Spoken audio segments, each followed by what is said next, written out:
Hello, and welcome to Jack Kornfield's Heart Wisdom Hour here on Ram Dass's Be Here Now Network. I'm Ganesh Bremiller, welcoming you to episode 214, Right Attitude. Now, right attitude refers to one of the steps on Buddha's Noble Eightfold Path, also known as right thought or wise thought. As I was spelunking the archives to find a podcast for the week, this one really jumped out because I had never heard of it considered right attitude. And through that lens, his main focus this entire episode is how we can break free from our automatic habits, from our autopilot, by living fully conscious in them and adding some fire to our practice. Firstly, living consciously within our habits, not trying to push them away, not damning ourselves for doing it, not trying to stop them, but really being with them for a time being. And then, once we've gotten used to that, adding the fire, stopping the habit, and using that same conscious awareness that we brought to the habit to the renunciation of that habit. This episode is truly a prescription for how we can move from our autopilot, unconscious life into one that is lit up with the light of awareness. So, I would like to dive into that as quickly as possible, but I would like to share some events and courses that Jack has going on currently. We are about a week in to learn the dynamic art of guided meditation from Jack Kornfield, an interactive masterclass. It has been going so well, students are loving it. We just did our first live question and answer session, and we also have another question and answer session coming up on November 29th. Things got very emotional and moving in this last one. So if you would like access to the recording of that, and if you'd like to take part in the upcoming one on 11/29, you can join this live cohort on jackkornfield.com. And just in case you can't make this one, the main modules of this course are evergreen and can be taken at any time. Again, this is at jackkornfield.com. And if you'd like some opportunities to connect with Jack, he will be at the 3rd annual Ram Dass Legacy Retreat celebrating the life and teachings of Ram Dass on 11/29 through December 4th. If you can't make it in person, Love, Serve, Remember, Be Here Now Network will be doing a live retreat that you can sign up for at ramdass.org when the information for that comes out. We'll also be sharing information about that on Jack's channels so you can stay connected with Jack while he is on retreat and bring a little of that retreat along with you wherever you are. And then on December 18th, Jack is doing his Spirit Rock Monday night Dharma talk and meditation. This is a great way to connect in right before the holidays and give yourself a little primer and tune-up before going to see family, because as Ram Dass says, if you think you're enlightened, go spend a week with them. So, here we go. This is going to be episode 214, Right Attitude. I hope you enjoy this and really take something away. I think this is an episode that you can truly transform your life with, and I am so honored to be able to bring it to you. May you be happy. May you be peaceful. May you help others through the authenticity of your own being, and may your heart be smiling. Namaste, y'all.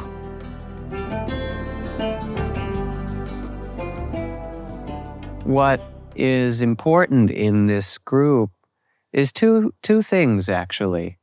One is that there's a certain power simply in coming together and sitting, to remind ourselves, especially at times when it's difficult, or when our lives get very busy, or when we sit and it doesn't feel so good, and so we stop for a while. You know those cycles, do you? The ones where you stop. It's a kind of a infusion of energy and a reminder through the Sangha, through coming together as a group of people whose collective energy makes a kind of common purpose. So the first thing is a kind of joining together for that common energy. And that's connected a lot with what I spoke on last week, which was the foundation of practice of right understanding, the importance of a spiritual life, that actually it's something really a treasure for us to undertake. And that genuine spiritual life, the second point, involves all of what we do, our eating, our driving, our relations to our family, and our sitting meditation. And that it doesn't happen by accident. This is a review from last week, but in case you missed it. But actually, there is a capacity which we have to train our hearts and our minds and our bodies in new ways of being, in opening, in equanimity, in a greater degree of loving kindness, in a clarity or wisdom. So tonight, what I'd like to talk about is the second step of the Eightfold Path. The first was last week was the fundamental understanding in starting practice. The second step is called right attitude or right thought.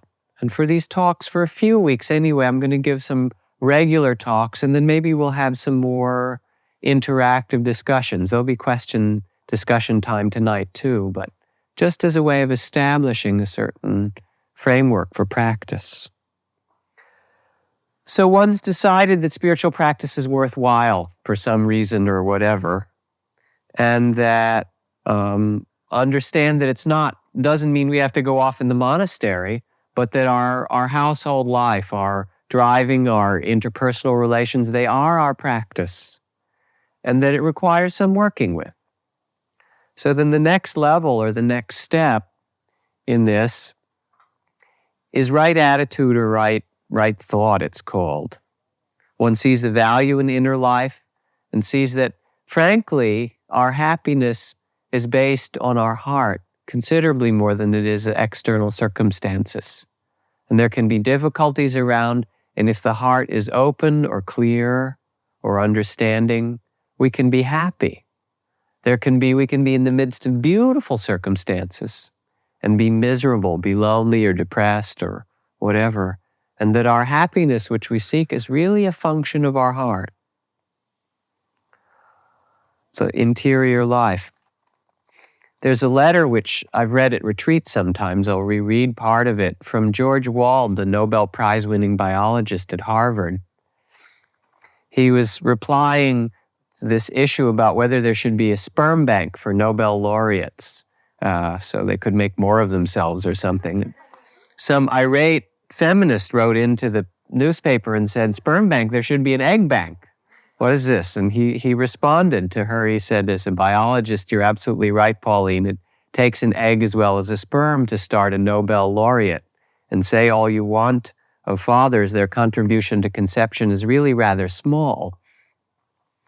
But I hope you're not seriously proposing that," he said. "By now, scientifically and Nobel laureates aside, there isn't much in the way of starting an egg bank. There are some technical problems, but nothing like as hard as involved in the other kinds of breeder reactors. But think of a man so vain as to insist on getting a superior egg from an egg bank. Then he has to fertilize it. And when it's fertilized, where does he go with it? To his wife? 'Here, dear,' you can hear him saying, 'I just got this superior egg from an egg bank and just fertilized it myself. Will you take care of it? I've got eggs of my own to worry about,' she says. 'You know what you can do with your superior egg. Go rent a womb. And while you're at it, you better rent a room too.' You see," he says, "it just won't work. The truth is that what one really needs is not Nobel laureates, but love. How do you think one gets to be a Nobel laureate? Wanting love, that's how. Wanting it so bad, one works all the time and ends up a Nobel laureate. It's a consolation prize. What matters is love. Forget sperm banks and egg banks. Banks and love are incompatible. If you don't know that, you don't know bankers. So just practice loving. Love a Russian. You'd be surprised how easy it is and how it will brighten your morning. Love whales. Love Iranians, Vietnamese, everywhere. And then when you're really good at it, try loving something difficult like the politicians in our capital." I hope I didn't read that last week. It's a favorite. So that speaks to that initial impulse to begin our spiritual life, that what matters is not Nobel laureates, really, but love. And when we die, as I said last week, one of the questions we ask, maybe the most important one about our life, is, did I love well? Maybe nothing else counts but that. So right attitude. What's the approach, right thought to begin or to continue our practice? Mind is the forerunner of all things, it says, the first phrase in the Dhammapada, the sayings of the Buddha. If you act based on kindness and wisdom in the mind, happiness will follow you like the wheel of a chariot follows the oxen which draws it. And if you act based on unkindness, or you act out of from an unwise state of mind, unwisely, then unhappiness follows, just as the wheel of the cart follows the oxen which draws it. 3 aspects to right attitude. The first is openness or receptivity. In undertaking our practice, not to try and make it a certain way. I want it to be always peaceful. I want it to be calm. I want not to be angry, or I want my body not to hurt, or my knees, or I don't want to be restless, or I don't want to be afraid, or I want to come to a lot of light or joy. Good luck. You get that sometimes, but if you look just for that, what will happen in your daily practice? The really simple thing happens if you're really looking for that. What happens? You're disappointed, and then what do? You stop sitting. Because you hold in mind a model of how your personality should be, or how your body should behave, or how your mind should be. Does it listen to you very much? Tell the truth. No. You sit here and you say, thoughts don't come. Does it help much? A little bit with some training maybe, but just a little. It's like the radio. The advertisements come and you can't say, I want radio without advertisements. It doesn't work. The thoughts keep coming. Or your personality. You might have begun some investigation or awareness of what your personality is like. And as most people, when they start to look at their personality, after a little while, they go, yuck. Because personalities, almost by nature, have that kind of quality to it. And you say, God, well, maybe if I practice hard, my thoughts will quiet down and I can kind of change my personality. I have news for you. Your personality is kind of like your body. You come in and you get issued one for this ride. And you can get wiser or kinder, but you kind of have it. And you'll be a wise character of the same personality that you are an unwise one. But you'll be pretty much the same. Or you'll be a loving, whatever you are now, however you define yourself. So openness means not getting caught on, I want it to be quiet or peaceful of the body, to be this way, or the mind, but more a quality of discovery, of experimenting, of seeing what I am. I'm going to sit and listen to my heart and see what I really care about, or where I'm afraid, or what I hold back on. I'm going to look at my mind and see what the patterns are and what the desires are, and see what makes me happy and what makes unhappiness, and how that works in the world around. There's enormously rich and deep things to discover in our practice. It requires this attitude of, I'm going to look and learn rather than I'm going to make it a certain way. And we actually have to do it. There's a beautiful poem I'll read from Rilke, the German poet. He says, sometimes a man stands up during supper and walks outdoors and keeps on walking because of a church that stands somewhere in the east. And his children say blessings on him as if he were dead. And another man who remains inside his own house stays there inside the dishes and in the glasses, so that his children have to go far out into the world toward that same church which he forgot. Such a wonderful poem that there's something in us, in our nature, which which compels us to discover. And I remember a very powerful moment with the old guru in Bombay who I studied with, Nisargadatta Maharaj, who taught the way of Nisarga Yoga. Nisarga means natural. And the basic translation of his name was Mr. Natural. He was this 80-year-old cigarette smoking.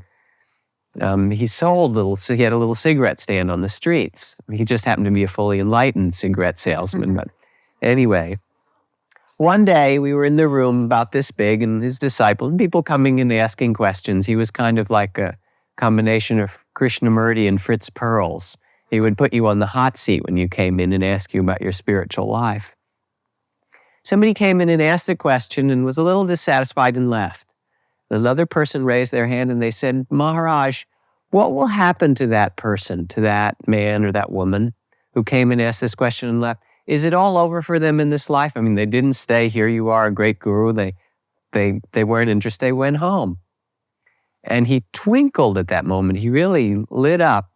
And he said, it's too late. He said, even the fact that they put their foot in this room, even if they hadn't asked a question, means that somewhere in there, there's a seed of really knowing who we are and what this life is about. Not what you were taught in elementary school or what's on TV or the newspapers, but a deep seed of knowing our true nature that wants to discover, it's like coming home. And the fact that he just walked in the room means that seed has started to sprout. And no matter if he tries to forget it and goes back and gets lost, sooner or later, that will manifest in awakening. We can't not do it. Once we start, Trungpa Rinpoche, in speaking with his students, he said, frankly, I recommend that you don't start the spiritual path because it's painful and it's difficult. It's really hard. So my recommendation to all of you at this big public talk one night is not to do it. You can leave now. And then he said, but I have a second recommendation. That is, if you start, you better finish. If you begin it, then really do it. And it's in something in us. I think it's the part that loves truth. Or maybe it's the part that loves connection with another being, even if we're terrified of intimacy. Some of you may know that one. Or we're terrified of getting close and then losing things, or we're afraid of dying, or it's hard to look at parts of ourselves, or whatever. There's something in our heart that really wants union. It wants to connect with people, with life, with the world around us in a deep way. And openness then, this first part of right attitude, is this process of discovery, of seeing what's here and opening to it, not trying to change it, but seeing clearly with mindfulness without judging fear, loneliness, aggression, joy, happiness, love, sorrow, our body, how we use it, how we exercise with it, what we eat, when we're full, when we overeat. The beginning is just this quality of discovery, because it's fantastic then. That makes spiritual practice alive. It's not some rote imitation. Then we can begin to learn, and we learn about the forces of desire, of fear, of wanting, of love, that make the whole world go round and really run our lives, whether we're conscious or when we're on automatic pilot. They still operate. We start to discover who we are and how it works. And this leads to the second part of right attitude. The first is a quality of exploration or openness, not trying to make it, but really looking at it. And the second is that of renunciation. The saying in India is that when a pickpocket meets a saint, he sees only the saint's pockets. That what we want determines what we see. If you walk down the street and you're hungry, what do you see? Restaurants. So there's a Greek restaurant. I could have feta cheese and a nice salad. Oh, there's a nice natural food restaurant. Now I think I'll have a burger. There's a good place for burgers, or there's an Italian restaurant. You don't see shoe stores. Or if you come to the sitting and you look around, you know there's break time, it's time for tea. What you're interested in. You like to talk to women, you'll see the women. You're interested in sex, you see people who are attractive to you, or your competition for those people. You're interested in astrology and you kind of check out and see who else is, or whether there are lots of water signs who come sit, or fire signs or something. You're interested in young people or old people, that's what you scope out. If you're a barber, you come in here and you see who needs a haircut. So what your interest is determines, it limits what you see. And what renunciation means is putting what we want aside for a little bit. At Ajahn Chah's, where I studied in the forest monastery for a while, we did a lot of work with a practice of the monks' rules as discipline, and there were hundreds of them. And at first they seemed like a real pain in the ass. As I learned to work with them and work with the discipline of not eating after 12 noon or sitting in a certain kind of posture when you were with senior monks, or there's a whole lot of ritual around it. It required a lot of surrender. And as I did it, I saw, I don't want to do it. I want to do it my way. And why? This is 2,000 years old and it's dumb and it's modern times. And all the kinds of resistances came up. And of course, I didn't have much choice because I was a monk. I was supposed to do it and whatever. I mean, if I'd have stopped, I suppose I could have left or something. All right, I'll do this trip. But all the resistance and all the things of not wanting to follow rules or not wanting to go against my habit. We're spoiled in this country. You can drink whatever kind of beer you want and eat whatever kind of food and travel where you like. And we have a capacity to change our lives in ways that most people in the world don't come close to. So here it was, renunciation. Don't do that completely, but stop. And what came from it was a discovery that there's a strength of heart that comes when we don't just follow our habit. That it's a strengthening of heart.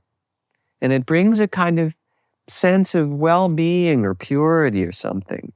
Because we begin to train ourselves that we don't have to follow all our habits and all our desires. And Ajahn Chah was great because he would psych you out when you came to there to begin practice. And if you were someone who loved to meditate and loved it peaceful and quiet, he would assign you to the monastery in the middle of Bangkok in the traffic. And if you loved to socialize and talk and be with people, he would send you off to one where everyone was in separate caves and you had to deal with your loneliness or your aloneness.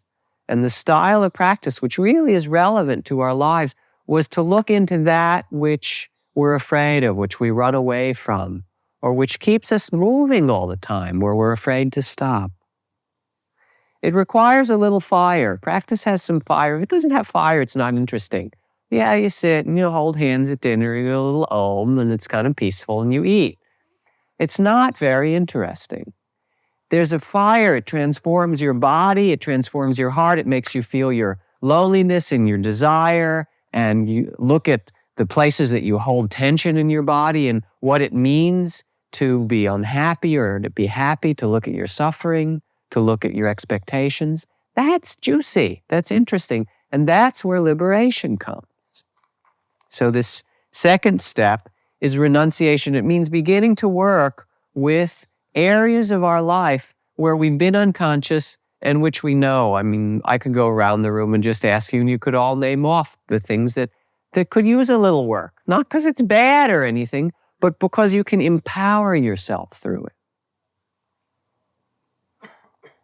Let's take a moment now and think of an area to work on for this next month. Maybe a very small one. It might be as simple a thing as biting your nails or whatever it is. Think of one thing for yourself that you really want to look at and discover more about, that you're caught in. It's a habit, it's a compulsion or a fear or whatever. Do you have one? I'm sure you must be able to think of one. Okay, fine. Now here I want to give an assignment, which you're welcome to do. If you're the kind that resists assignments, fine, don't do it. Please don't do it, all right? The assignment, working with openness, is for 1 week, just look at it. Make the resolve in your mind that this thing, whether it's nail biting or being afraid of this or compulsive that or whatever it happens to be that you chose, for 1 week you're going to be a botanist and you're going to study when it comes out. Is it a night creature or a day creature? and what its mating habits are and what it eats and how long it's there. So you're really going to study it. First, you'll see the superficial nature of how often it comes. Count it for a day, whatever it is. It might be a mental state or an activity, and see how often it comes. Then start to look deeper. See what's there when it comes. When you bite your nails, if you pay attention to your heart and your mind and say, oh, I start biting them when I'm afraid. All right, now what happens? I'm afraid. What's there with the fear? Oh, I get lonely. Maybe that's what it is. So you see, oh, it's loneliness and then fear and then chomping away or whatever the thing is you're examining.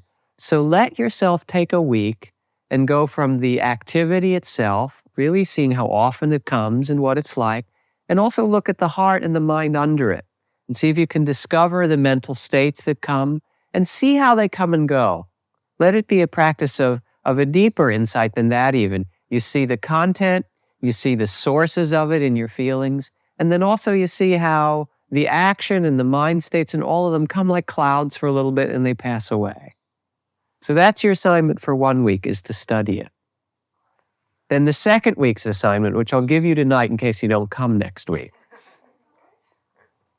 The second week is to stop it for just 1 week, whatever that particular thing is, either the outer activity or the inner one. If it's all, I'm always afraid of this. All right, try to stop it and watch what happens when you stop it.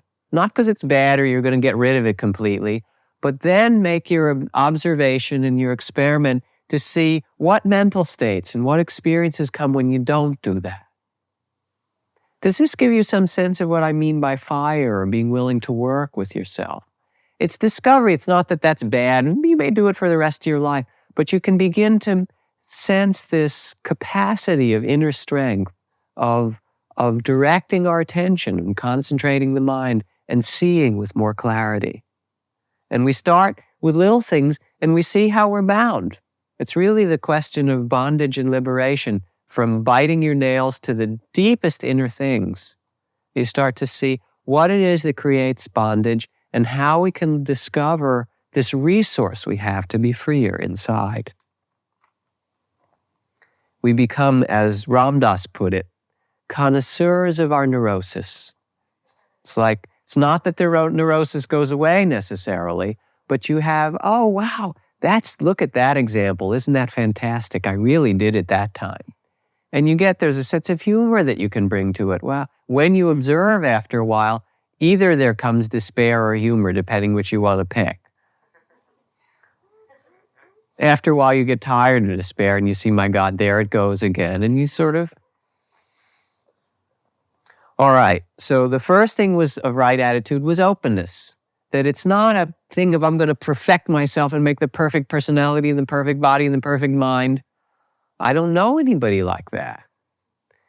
But it's a quality of really discovery and openness. And then the second is a willingness to work, not just to follow our habits, but to put ourselves into it a little bit. To put some effort out. Renunciation. And then the third is the quality of non-harming, it's called. Thoughts of non-harming or loving thoughts. And how to evoke that? How can we bring this quality of loving love? I get tired of using it in some ways in talks because it's such an overused word in some way. But how can we evoke that quality in our spiritual life, which means in what we do, becoming more conscious? One way is to see the events that come to us, especially the difficult ones, as gifts. Not necessarily as good gifts, but as gifts, or Don Juan calls them challenges. He says, only as a spiritual warrior can one withstand the path of knowledge. A warrior cannot complain or regret anything. Their life is an endless challenge, and challenges cannot possibly be good or bad. Challenges are simply challenges. The basic difference between an ordinary person and a warrior is that a warrior takes everything as a challenge, while an ordinary person takes everything either as a blessing or a curse. So one way to discover this quality of love really is to see, we got a big playpen, I'm getting into baby metaphors these days. You have to understand it's my new conditioning. We have a big playpen and a lot of toys, some of which are hot and they burn, and some of which are cold, and some are pleasant, some aren't. But to see that which, our life is limited. We're born, we're going to die. Nothing will stop that. No matter how fast you run or how much you jog or what you do, you're going to die anyway. And so because it's limited, it makes it interesting to experiment with. All right, let's learn in this time we're here. Let's really look at it. It's hard because it's easy to love kittens and puppies and babies when they're not crying and pleasant experiences. That actually doesn't have much to do with love. That's kind of ease of mind or sentimentality or something. I think love really manifests when things get difficult. That's when you really know it. That's the fire that melts the whatever barriers we have in our heart. And our hearts want to be melted. The pain isn't so bad. It's much better to have that happen than have it all still solid and barricaded. What love requires in practice, this quality, is constancy, Suzuki Roshi's word. A cup of knowledge, says St. Francis de Sales, a barrel of love, and an ocean of patience. And in a way, this quality of love and patience are so related. Our practice will go through cycles. Sometimes you sit at home and it'll really nourish you and you feel rested afterward. Other times you'll sit down after a busy day and the body will be tight and the mind will be spinning and you'll be hating this person and worried about that. And you don't want to feel it and you don't want to look at it. Feel it. Look at it. Work to nourish that quality of constancy, of what's called a long-enduring mind. It's not a short game. You know, we're used to instant food, drive through, tell the lady through the speaker, yes, I'd like a hamburger, a Coke, fries, and a Big Mac or whatever it is. And then you drive around and you get it. You can eat it while you're driving. You don't even have to stop. Instant gratification. This is not an instant gratification thing. It is the longest thing you'll ever do because it's your whole life. It's really learning to discover how to transform our life from being automatic pilot to being conscious, to discovery, to play. And it's wonderful. So it means that you don't complete it. You actually learn how to play the game and make your life into that. It has many cycles. There'll be as many times when it's hard to sit, maybe more than when it's easy. And even in the good moments, they'll come and you know what happens when something's really sweet and good? A wonderful taste or a great sexual experience or a good concert or piece of music or some wonderful sitting. What happens? There's this little voice that comes in the middle. What does it say? It won't last. How can I get it to stay? How much longer? And there's that worry, even in the middle, we can't kind of enjoy it because there's that thing inside that tries to grasp it. Wisdom is also this development of patience or love or constancy that you'll go through so many cycles. I read you a poem from Gary Snyder called The Avocado. The Dharma is like an avocado. Some parts of it so ripe you can't believe it, it's so good. And other parts hard and green without much flavor, pleasing those who like their eggs well cooked. And the skin is thin, the great big round seed in the middle is your own original true nature, pure and smooth. Almost nobody ever splits it open or ever tries to see if it will grow. Hard and slippery, it looks like you should plant it, but then it shoots through the fingers and gets away. And we grasp it sometimes, or we touch it. We touch something really deep, and it's beautiful and tremendously important. And then what happens? Boop. Slippery seed. That's fine. So you pick up the avocado seed again, or you plant it, or maybe you make a garden of avocado seeds, avocado trees. Inner quality of patience. So I give you another assignment. I'm trying as I speak, and I think over these next months with this sitting, it'll get easier for me to translate the talks and concepts that I've used so often in intensive retreats, to try and find ways to make them really applicable in our situation of jobs and families and driving and all the rest of it. I did a radio show today on KCBS, which will be on in a couple of weeks. And at the end of it, I taught a driving meditation, knowing that people listen to the radio driving. Don't close your eyes. Or hold the steering wheel. Now relax. That's right. Breathe a little. And it was great fun.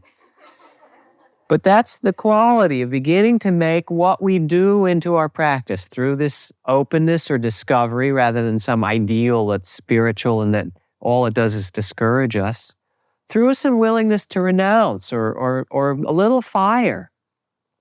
And finally, through a tremendous amount of patience or constancy. And so here's another exercise I want to give you.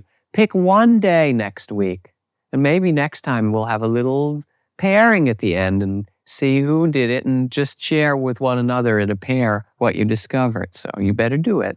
Except, of course, if you're the kind that doesn't like to, don't do this exercise then. All right? The exercise is pick one day next week and see how many moments of impatience you can count.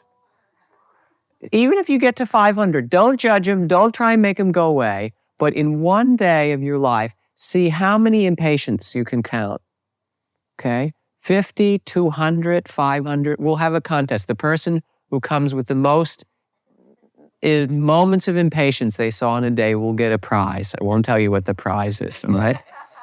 I'm serious, all right? So this is that quality. Patience can even be used to understand impatience. Because if you look at it, you start to see what's there when you feel impatient, you know? And this is, we discover love by looking in the places where it's not. Actually, we discover deeper or truer love. Don't look at what's romantic. Forget that part. Look at where it's hard, and you can really learn about love. So do the exercise, and what you start to see, I'll give you a little bit of a hint, is that you get impatient when what kind of experience is happening? Unpleasant. When it's painful, when it's unpleasant, when there's some experience of body or mind that hurts a little bit. For the heart to open, if you want your heart open, it's up to you. You can take your choice. But if you'd like that, if that interests you, for the heart to open, it means that it has to be willing to feel what? Pain. What else? Joy, pleasure, hot, cold, the whole thing. When you open the door, what do you get coming in? You get what's there. And if you open the heart, you get the experience of what our humanity is, what's rich. You can't open the heart for pleasure and not feel the pain. The world is dual. It's up, down, light, dark, hot, cold. And when we open, we discover a capacity for joy and for understanding, which allows for the fact that life has pleasure and pain. It's got them both. If you don't want pain, go to another planet.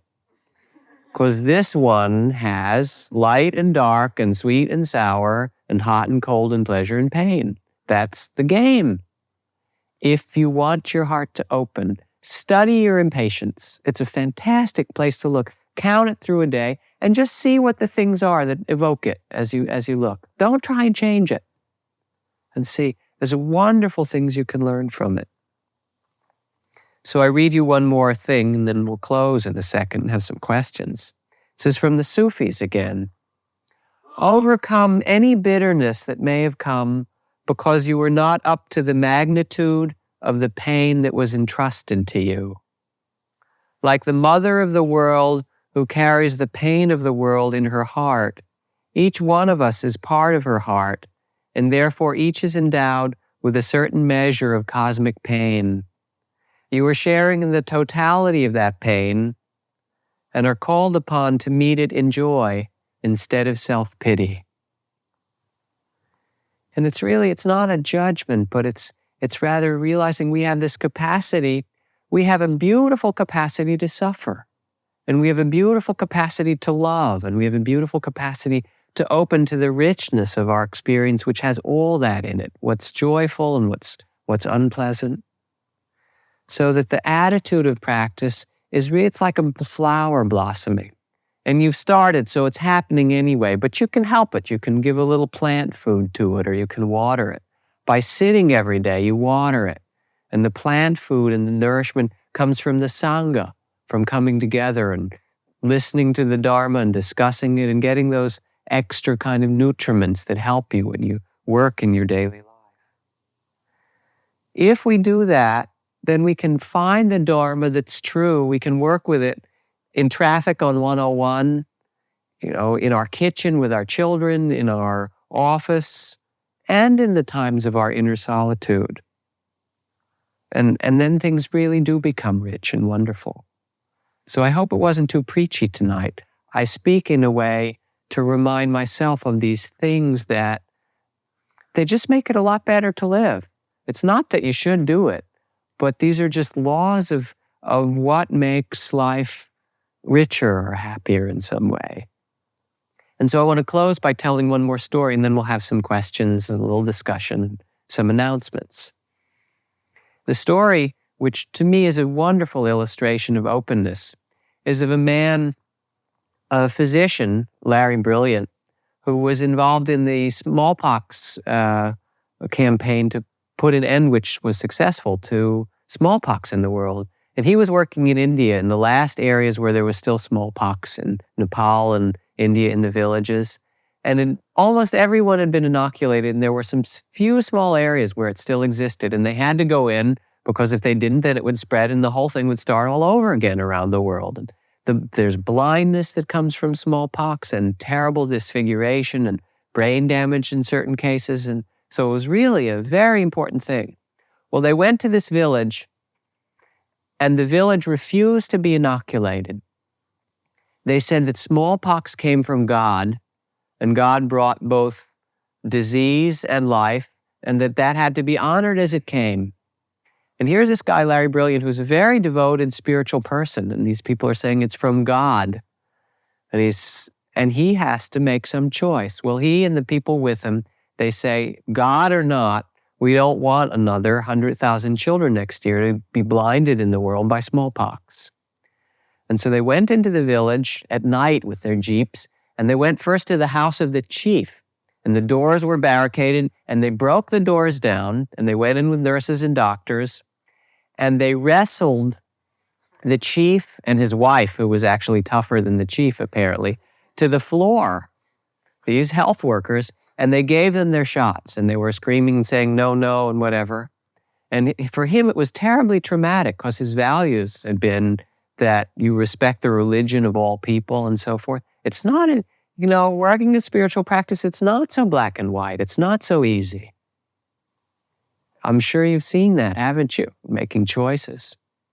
So then what happened after that? Already that was difficult.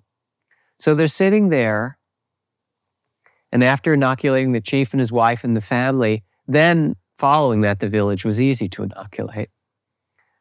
The chief goes out to his garden, a very small garden. It's a really poor village, and picks a couple of squash, some of the few vegetables that are in the garden, and brings them in and hands them to the doctors and says, I'd like to give those as a gift, and starts to prepare a meal with the very little they have. And they're astonished. And they say, why, through the translator, why is he doing this? And the chief explains. He said, you came to my house. It is my religious belief that smallpox is a gift from God among the many things in this world. And following my religious belief in my heart, I had to resist you. It is your belief that it's the best thing in the world that everyone be inoculated. Following your belief, and given the fact that there were more of you than there were of us, you inoculated us. Defeat is no shame. Now you are a guest in my house, and I would like to treat you as such. And as he tells the story, it was one of the most wonderful awakenings in his life. It was the kind of awakening both to see that you are in a difficult situation. To live is difficult, and we're always in these binds of things. Can you stay open? Can you discover what's new? Can you allow the people around you to do surprising things? And can you yourself do surprising things?